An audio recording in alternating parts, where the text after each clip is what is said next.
Millions of dollars are spent every single year on waterfront properties here in New Hampshire. Oh, absolutely. It's a massive market. Right. And buyers, you'll see them agonize over the structural integrity of a wooden dock, or they'll spend weeks negotiating the replacement cost of a roof. Or hiring surveyors to make sure a neighbor's tree isn't, obstructing their perfect sunset view. Exactly. But the most dangerous and potentially catastrophic part of that dream lake house is usually actively rotting underground. Yeah, completely out of sight. And until very recently, the legal system basically allowed the seller to just hand over the keys and let you discover that nightmare totally on your own. It was a massive blind spot in real estate, honestly. I mean, we're talking about the invisible infrastructure buried in the dirt that prevents our most pristine lakes and rivers from turning into toxic hazards. Which is terrifying when you think about it. It is, and the state has finally drawn a hard line in the sand regarding exactly who is responsible for digging up the truth about what's actually happening down there. So welcome to today's deep dive. We are exploring the hidden, highly regulated underground reality of buying waterfront property in New Hampshire. A topic that affects a lot more people than you might think. For sure. Our foundation today is a highly specific but absolutely vital document for anyone buying near the water. It's the New Hampshire Department of Environmental Services fact sheet regarding the transfer of waterfront properties with septic systems. That is document SSB 14, 2024. It's a dense read, but so important. Really important. So whether you are actively in the market for a waterfront home or you're just fascinated by how environmental law quietly dictates real estate markets, this is going to fundamentally change how you look at a beautiful lakefront lawn. Because the shift we are looking at, it's a complete rewiring of the transaction process. Yeah. It fundamentally alters the balance of power and liability between a buyer and a seller. Okay, let's unpack this. Let's get straight into the practical reality of this rule change for you, the listener. The key date that changed everything is September 1st, 2024. Right, that's the big one. That is when a new law, RSA 485 8.39, officially goes into effect. And the core mandate is basically this: any septic system located within the protected shoreland absolutely must be evaluated by a state-licensed septic system evaluator before the property can be transferred to a new owner. And to really grasp the weight of that mandate, we have to look at the gaping hole it is trying to plug. Yeah, the old way of doing things. Exactly. For years, the standard operating procedure for buying these properties involved something called a waterfront site assessment. Right. You could not buy a waterfront property with a septic system without getting one of those. But this new law completely eliminates that old requirement.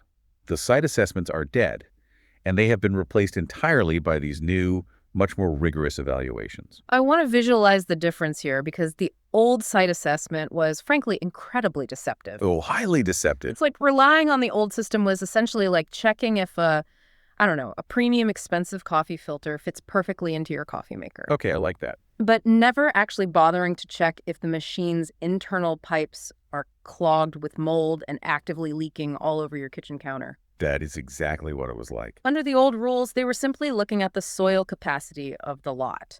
Like, could the dirt on this property theoretically handle a septic system? Check the box. Right, pure theory. But the new law requires a licensed mechanic, basically, to actually look at the machinery. Are the pipes cracked? Is the tank rotting? Is raw sewage actively leaking into the groundwater? That captures the mechanical flaw perfectly.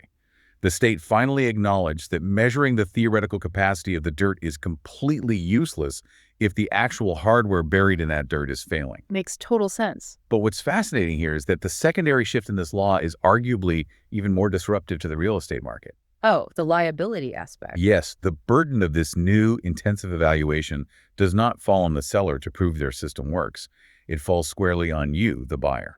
That is such a wild pivot to me. Like, if I am selling my house, I don't have to prove my septic system is functioning. You, as the person trying to give me money, have to hire the licensed evaluator to prove my house isn't an environmental hazard before you can buy it. It's a huge shift in the dynamic. Right off the bat, that introduces a massive amount of liability into the transaction for the buyer. Historically, we think of the seller needing to, provide disclosures or bring a property up to code before putting a for sale sign in the yard. Exactly. The old buyer beware model is changing. Yeah, by shifting the legal burden to the buyer, the state is essentially enforcing a buyer proactive model. You're the one who has to do the digging, literally. Well, literally, yes. However, there is a very practical redundancy loophole built in to save people money, right? It is, yeah. Let's say a seller wants to make their listing super attractive, so they go ahead and hire a licensed evaluator to check the system before they even put it on the market. The buyer is legally allowed to just accept that existing evaluation.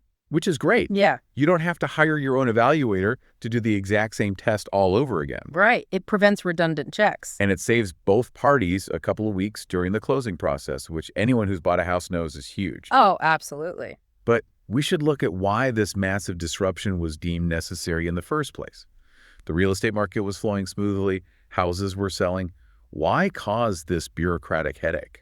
Yeah, this is where I am genuinely a bit confused. I get the bacteria part of the equation, right? Nobody wants to buy a multi-million-dollar lake house only to find out their 40-year-old septic tank is leaking E. coli and raw sewage into the water where their kids are swimming. Nobody wants that. Wait, so what does this all mean? People were buying these beautiful multi-million-dollar waterfronts, passing the old site assessment, but their systems were secretly leaking nitrogen and fueling toxic cyanobacteria in the lake? Yes, exactly that. Because the mandate goes out of its way to specifically target chemical triggers like nitrogen and phosphorus. But aren't those just like standard fertilizers? Why is the state freaking out about fertilizer getting into a lake? Well, to understand that, we really need to look at how a septic system actually interacts with the earth. A functioning septic system relies on a leach field. Okay. Wastewater goes into a tank where the solids settle, and the liquid effluent flows out into a network of perforated pipes buried in the soil. That soil is packed with a biomat of naturally occurring bacteria that basically eat the harmful pathogens in the wastewater as it percolates downward. So the dirt itself is the biological filter. Exactly. The dirt does the heavy lifting. But, and this is the key, that biological filter does not remove nitrogen and phosphorus. Oh, wow. So when a system is failing, or when it's placed too close to the water, those elements flow unchecked directly into the lake. And you are correct, they are fertilizers, but in a delicate aquatic ecosystem, dumping massive amounts of fertilizer is catastrophic. Because it feeds the plants in the lake. It directly and rapidly accelerates the growth of cyanobacteria. Cyanobacteria. That is the toxic blue-green algae that shuts down public beaches every summer, right? That's the one. It's the stuff that can literally kill a dog if they drink the water. It's incredibly dangerous. Right. That is the direct consequence. Yeah. You see, a natural lake has a very specific nutrient balance. When a failing septic system constantly pumps nitrogen and phosphorus into the groundwater, it tips that balance. Like pouring gasoline on a fire. Pretty much. Yeah. The cyanobacteria gorge on the nutrients, they multiply exponentially, and they create these massive toxic algal blooms that block sunlight, deplete oxygen, and kill off native fish and plant life. And once a lake hits that tipping point, it is incredibly difficult and expensive to reverse, isn't it? Almost impossible in the short term. The state realized that having great theoretical soil capacity on your lot does absolutely nothing to stop a cracked tank from feeding a cyanobacteria bloom. Right. Knowledge about the soil is only valuable when applied to the actual physical hardware in the ground. They had to change the law to stop the bleeding at the source. It makes perfect sense when you lay out the biological chain reaction like that. Failing septic tanks are literally acting as nutrient super pumps for toxic algae. Exactly. But we need to establish the boundaries here. Because if you have a tiny puddle in your backyard, does that trigger a state evaluation? Where exactly does this law apply? The jurisdiction is very specifically defined. The mandate applies exclusively to septic systems located within what they call the protected shoreland. And the NHDES defines that protected shoreland as all lands within 250 feet of the reference line of specific water bodies. Right. But we should probably clarify what a reference line actually is, because that sounds like legal jargon. It is a bit jargon heavy. It is the legal boundary line from which that 250 feet is measured. For natural freshwater bodies, it is usually the ordinary high water mark. Okay, so where the water normally reaches. Right. It's the point on the shore where the water typically sits during normal conditions, leaving a distinct physical mark on the landscape, like where the vegetation stops growing, the sand or rocks begin. Right. If any part of your septic system falls within 250 feet of that specific line, the law applies to you. But again, it does not apply to every single body of water in New Hampshire. You can't just apply this to every frog pond in the state. No, it's targeted. The line is drawn at lakes and ponds that are greater than 10 acres in size. It also includes waters subject to the ebb and flow of the tide, But the one that really caught my eye is the rule for rivers. Ah, The yes. mandate includes all fourth order and greater streams and rivers. What does that actually mean? So stream order is a method used by hydrologists to classify the hierarchy of waterways in a watershed. A first-order stream is a tiny, small headwater, a little brook, that has no other streams flowing into it. Like a trickle in the woods. Exactly. When two first-order streams meet and combine, they form a second-order stream. When two second-order streams meet, they form a third, and so on. So by the time you reach a fourth order stream, you are talking about a massive, constantly flowing river. A significant waterway with heavy volume and strong currents, yes. And the reason the state targets fourth-order streams but ignores a tiny first-order trickle is because of velocity and volume. Makes sense. A failing septic tank on a first-order stream might pollute the immediate area, but a failing system on a fourth-order river acts as a superhighway. That heavy current catches the nitrogen and phosphorus and delivers that toxic nutrient load straight downstream into the major lakes and regional watersheds. Wow. That paints a very clear picture of why the state is drawing the boundaries where they are. It's all about impact. Here's where it gets really interesting, though. The mechanics of the law. The state has carved out a very specific historical marker that dictates who you have to hire to do the evaluation, and it all revolves around the year 1989. Yes, the 1989 rule is a critical escalation in the regulatory code. For a modern property, you just need a state-licensed septic system evaluator. But if the property's septic system does not have state approval on record, or if it was approved before the year 1989, the requirements change drastically. In those specific cases, the buyer must hire a state-permitted septic system designer, not just an evaluator. I love this detail because 1989 acts as this incredible dividing line for environmental engineering.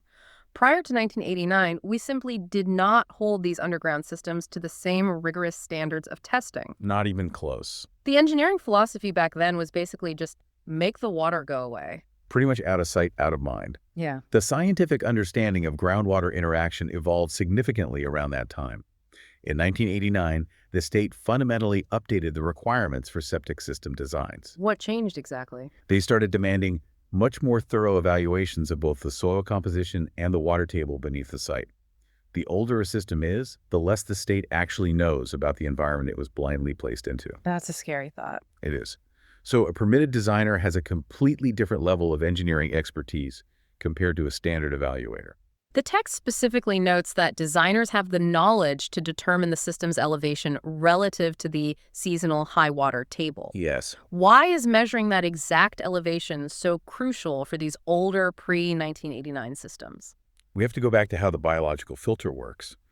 The seasonal high water table is the absolute highest point that groundwater reaches in the soil during the wettest parts of the year, Cool. typically during the massive spring snowmelt. Okay, when the ground is just saturated. Right. Your septic system relies on a layer of dry soil beneath the leach field to filter the wastewater before it reaches the groundwater. Wait, so if your septic system was buried too deep back in 1985, or the water table is naturally too high, the groundwater will literally rise up and swallow the septic system. It floods the entire mechanism from below. Oh, wow. And when that happens, you lose all the physical separation required for the natural bacteria in the soil to treat the waste. The raw sewage never gets filtered. It just mixes directly into the rising groundwater and flows horizontally straight into the lake. That is disgusting. It really is. A permitted designer is required to measure that exact elevation for those old systems to ensure that critical physical separation distance actually exists. If it doesn't, the system is fundamentally structurally flawed, even if the tank itself isn't cracked. Okay, hold on. Let's put the listener in the hot seat for a second and talk about the financial reality of this. Let's say I am the buyer. Right. I outbid 3 other people. I dropped my life savings on a down payment. I finally get an accepted offer on my dream lake house. I hire the evaluator. They come back and say, I'm sorry, it failed. The system is compromised. A worst nightmare. Does the whole purchase just fall through? Not necessarily, Yeah. but there is a very strict protocol, and it introduces a massive ticking clock into your life. The absolute mandate from the state is that failing systems must be replaced within 180 days. Wait, 180 days? 6 months? 6 months. I just bought a house. I am financially exhausted from the closing costs.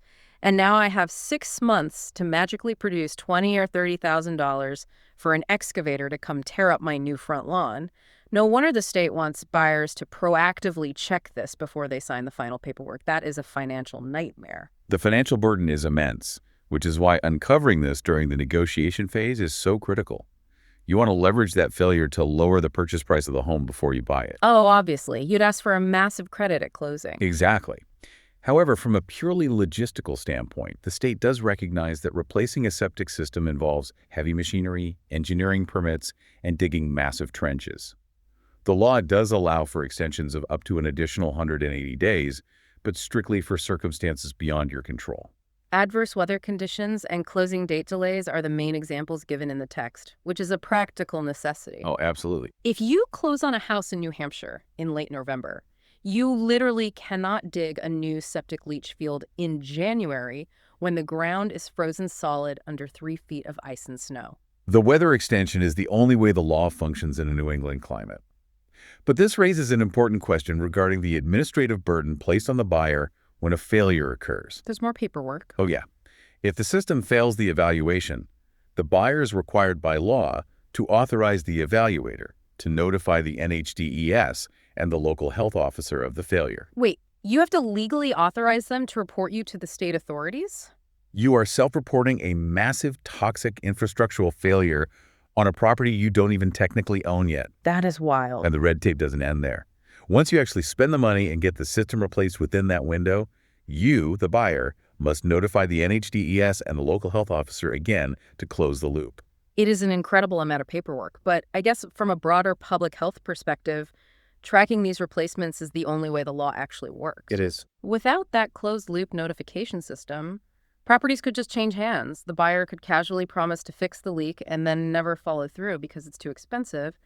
The notification protocol forces accountability. It ensures the environmental hazard is verifiably eliminated. Yeah. It completely removes the honor system from environmental protection. Now, there is one massive loophole to all this testing and reporting that I think is incredibly practical. We'll call it the shortcut. Ah, yes, the tear-down exception. Let's say you're buying a dilapidated, falling down 1950s cabin on a gorgeous piece of land, and your plan from day one is to bulldoze the whole thing and build a modern, multi-million-dollar home. Which happens a lot. The law explicitly states that buyers can skip this entire evaluation process completely if they already plan to have a permitted installer construct a brand new septic system. It is a very pragmatic inclusion in the regulatory code. If you already know the property is a complete teardown and you are already budgeting and planning to install a modern, fully compliant system with a permitted installer, it makes absolutely no sense for the state to force you to spend $1,000 evaluating a system that is going to be ripped out of the ground by an excavator next Tuesday. Right. It's just a waste of time. It saves the buyer time and money while still guaranteeing the ultimate environmental goal of the state, a safe, newly functioning system. Which really brings the entire conversation full circle. This single rule change completely flips the script on how waterfront real estate operates. It really does. We are officially moving from an era of hoping the seller isn't hiding a leaky pipe to an era where you are forced to be proactive. If you want the immense privilege of living by the water in New Hampshire, you are now legally the steward of what goes into that water right from the very moment of purchase. The liability and the responsibility for environmental stewardship is transferred to the new owner before the ink even dries on the deed. It is a highly effective regulatory tool designed to clean up the shorelands one real estate transaction at a time. So how do you actually apply this knowledge if you are scrolling through property listings right now? The state provides several tools to help you navigate this without having to guess. They do, and they're very accessible. If you are looking at a parcel of land and you are unsure if the septic system falls within that 250-foot protected shoreline zone, you can use the state's wetlands permit planning tool online. It allows you to view the exact parcel boundaries relative to the public waters reference line. And when it comes to hiring the right people to do the digging and the testing, the state maintains centralized databases. Super helpful. If you need a permitted designer for one of those older pre-1989 systems or an installer to build a new one, you use the state's subsurface one-stop portal online. If you just need a licensed evaluator for a newer system, you go through the Office of Professional Licensing and Certification. And if you are deep in the weeds of a complex transaction and need to ask very specific engineering or legal questions, you can simply search for the NHDES Subsurface Systems Bureau to find their contact info. I think their number is 603-271-3501, or you can find them at 29 Hazen Drive in Concord. Plus, you can read the full, unabridged legal text of RSA 485A.39 at gencourt.state.nh.us. All vital resources to have bookmarked before you make an offer. But before we wrap up today's deep dive, I want to leave you with a final thought to mull over, something that builds on the mechanics we've been discussing today. Okay, what are you thinking? We spent a lot of time talking about that 1989 rule, the idea that older systems need specialized designers to check the elevation of the septic system against the seasonal high water table. Right, a critical measurement to ensure the spring groundwater isn't rising up and infiltrating the biological filter. But here is the provocative question for the future of real estate. We know that global weather patterns are undeniably changing. We are seeing heavier, much more concentrated rain events and rapidly shifting ecosystems. What happens if, over the next decade, those changing weather patterns cause that seasonal high water table to begin rising permanently? Wow, the implications for existing infrastructure would be staggering. If the water table itself moves higher into the soil, then systems that were perfectly designed and installed well after 1989 systems that are completely legal, safe, and compliant today could eventually find themselves too close to the rising groundwater. They'd flood from underneath. Exactly. They would lose that critical separation distance and start polluting the lake without ever actually breaking or cracking. Could we eventually see a whole new era of regulations requiring massive, expensive evaluations, not just for 1980 systems, but for systems built in 2005 or 2015, simply because the landscape is quite literally shifting beneath our feet? It really highlights the reality that environmental regulation can never be truly static because the environment itself is in constant motion. It is definitely something to think about the next time you are standing on a perfect, pristine lakefront lawn looking out at the water. Remember, the most important part of that property, the thing that will dictate your financial future and the health of the lake, isn't the sunset view you're looking at. It is the silent, hidden mechanics buried deep in the dirt right beneath your shoes.